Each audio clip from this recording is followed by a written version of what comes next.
কারাগার থেকে পেরোলে মুক্তি পেয়ে চট্টগ্রামের পটিয়ায় হাতকড়া পরে মায়ের জানাজায় অংশগ্রহণ করেছেন কার্যক্রম নিষিদ্ধ আওয়ামী লীগের এক নেতা। তার নাম আইয়ুব বাবুল। তিনি আওয়ামী লীগের উপজেলা শাখার সহসভাপতি ও পটিয়া পৌরসভার সাবেক মেয়র।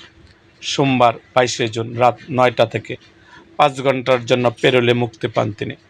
এরই মধ্যে রাত 9:30টার দিকে তিনি মায়ের জানাজায় অংশ নেন।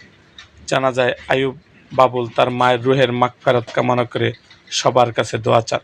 জানাজায় উপস্থিত মুসল্লিদের উদ্দেশ্যে তিনি বলেন, আমি মায়ের সেবা করতে পারিনি, এটাই হচ্ছে আমার সবচেয়ে বড় দুঃখ। আইয়ুব বাবুলের স্ত্রী চাঁদ সুলতানা বলেন, জানাজায় অংশ নেওয়ার পর বাড়িতে এসে ভাত খেয়েছে। এরপর তাকে পুনরায় কারাগারে নিয়ে যাওয়া হয়।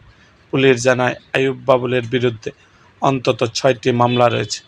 2025 সালের 29 এপ্রিল থেকে কারাগারে রয়েছেন তিনি। এরকম আরও ভিডিও পেতে আমাদের মুক্তাগাছার ইতিহাস মিডিয়া ইউটিউব চ্যানেলটিকে সাবস্ক্রাইব করুন এবং পাশে থাকা বেল আইকনটি বাজিয়ে দিন।